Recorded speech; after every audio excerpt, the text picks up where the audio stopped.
ADC আমাদের ভারতীয় জনতা পার্টির হাতে নেই বলে জনজাতি অংশের মানুষ এডিসি অঞ্চলে যেভাবে আপনারা পিছিয়ে গেছেন, সেটা আগামী কয়েক বছর পর আপনারা বুঝবেন যে কত পরিমাণে আপনারা পিছিয়েছেন এবং কত ক্ষতি আপনাদের হয়েছে।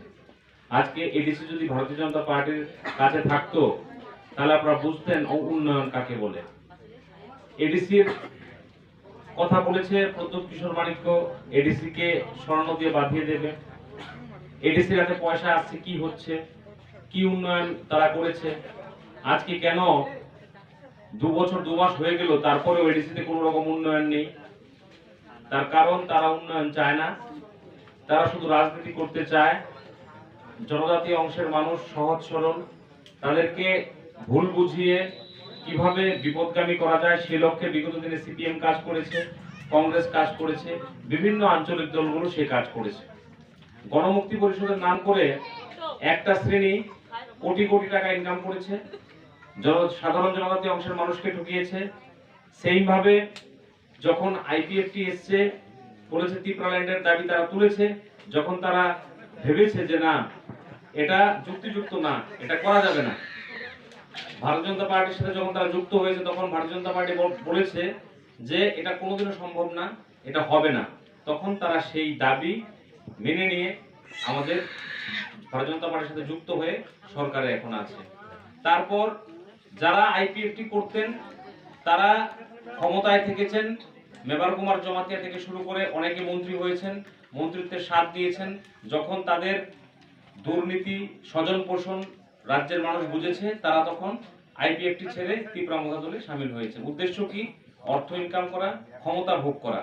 জনজাতি অংশের মানুষের উন্নয়ন ঘটানো তাদের কাজ না, বা তারা চায়ও না।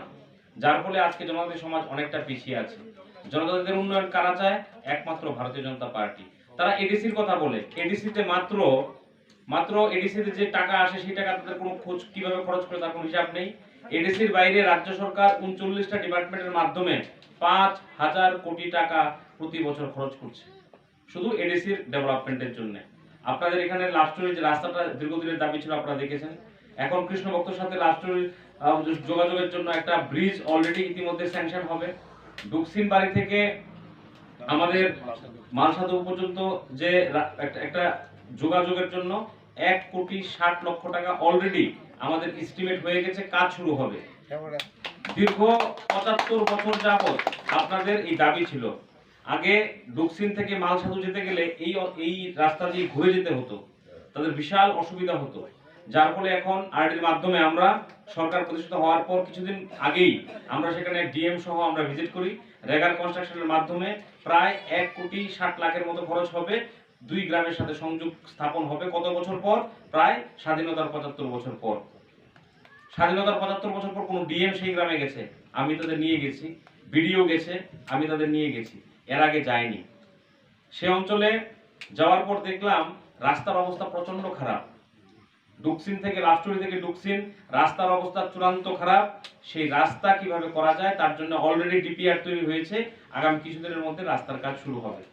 পানীয় জল পৌঁছে দেওয়া, এই অঞ্চলের মানুষ পঞ্চায়েতের কাজকর্মের জন্য লাভস্টোরি আসতে হতো ডুকসিনের, সেখানে আমাদের একটা পঞ্চায়েত অফিস তৈরি করা হয়েছে মাননীয় এমডিসির উদ্যোগে। তো জনজাতি অঞ্চলের মানুষ যেন তাদের পরিষেবাটা ডোর স্টেপ পায়, সেজন্য আমাদের সরকার কাজ করছে। রেশন শপের মাধ্যমে আপনারা জানেন ইতিমধ্যে মশলাপাতি দিচ্ছে সরকার, সয়াবিন দিচ্ছে, ভালো তেল দিচ্ছে। মার্কেটে ভালো তেলের দাম কত? 200 টাকা। আমাদের রেশন শপের মধ্যে কত? 130 থেকে 135 টাকা। আজকে ভাবতে হবে এই রাজ্য সরকার কি চাইছে। রাজ্য সরকার চাইছে গণবন্টন ব্যবস্থাকে একদম সরলীকরণ করে আরো কি ভাবে মানুষের উপকার করা যায়। জনজাতি অংশের মানুষের ডেভেলপমেন্ট করা ভারতীয় জনতা পার্টির একমাত্র উদ্দেশ্য এবং কাজ। জনজাতি অঞ্চলের মানুষকে যদি উন্নয়ন ঘটানো যায় তাহলে কি করতে হবে? তাদের অর্থনৈতিকভাবে তাদের স্বয়ংসম্পূর্ণ করতে হবে। আমাদের পার্টি কি বলছে?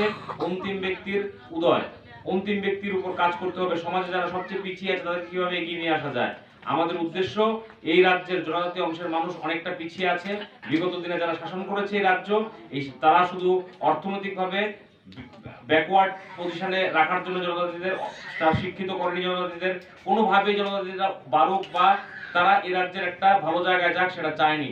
যার ফলে আমরা কি দেখেছি? আগে কি দেখতাম?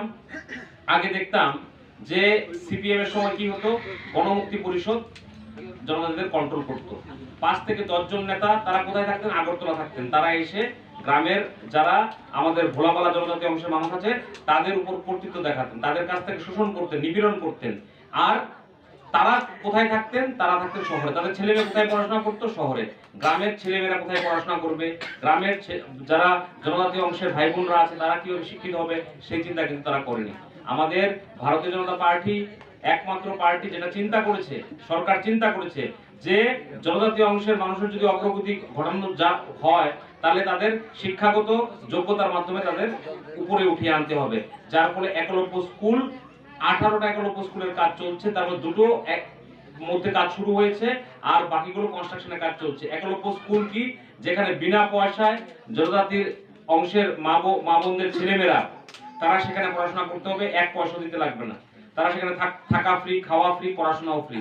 তাহলে কি হবে? শিক্ষিত অংশের মানুষ, জনজাতি অঞ্চলে যারা গরিব অংশের মানুষ আছে, যারা তাদের অর্থের অভাবে তাদের ছেলেমেয়েদের পড়াশোনা করাতে পারছে না, সরকার সেই দায়িত্ব নেবে, ভারতীয় জনতা পার্টি সেই দায়িত্ব নেবে, তাদের ছেলেমেয়েদের শিক্ষিত করবে। শিক্ষিত করার পর কি হবে? জনজাতি অংশের মানুষ চাকরি বাকরির ক্ষেত্রে সুযোগ পাবে, এর সমাজকে তারা চালাবে, ডাক্তার ইঞ্জিনিয়ার তারা হবে। এটা যেটা বিগত দিনে কেউ ভাবেনি, ভারতীয় জনতা পার্টির সরকার সেটা ভেবেছে। শিক্ষাগত দিক দিয়ে কিভাবে তাদের স্বয়ংসম্পূর্ণ মজবুত করা যায়।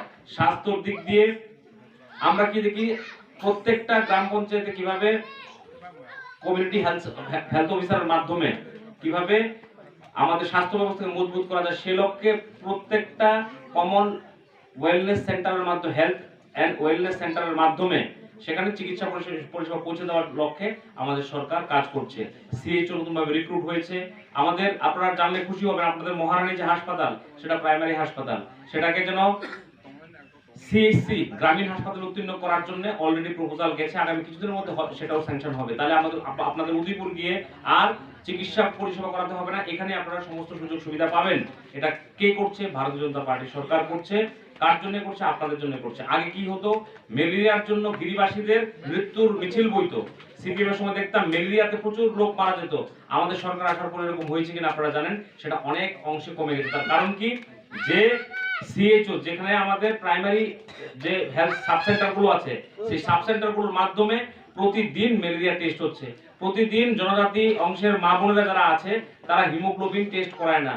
যারা প্রেগনেন্ট হয় তাদের রক্ত অল্পতা দেখা দেয়। অধিকাংশ মানুষ এনিমিক থাকে, যার ফলে সেইগুলো যেন না হয় তার জন্য ফ্রি টেস্ট করার জন্য, হিমোগ্লোবিন থেকে শুরু করে ম্যালেরিয়া থেকে শুরু করে আরো অন্যান্য টেস্ট করার জন্য আমাদের সাব সেন্টারগুলোতে বলা হয়েছে, এবং সেগুলো অলরেডি আগামী কিছুদিনের মধ্যে সেই কাজ চলবে। যার ফলে কি হবে? স্বাস্থ্যের দিক দিয়ে যদি আমাদের মায়েরা সুস্থ থাকে তাহলে বাচ্চা সুস্থ হয়ে জন্মগ্রহণ করবে, যার ফলে আমাদের যে মর্টালিটি মানে মৃত্যুর হার অনেকটা কমবে। এটা আমাদের সরকারের একমাত্র লক্ষ্য।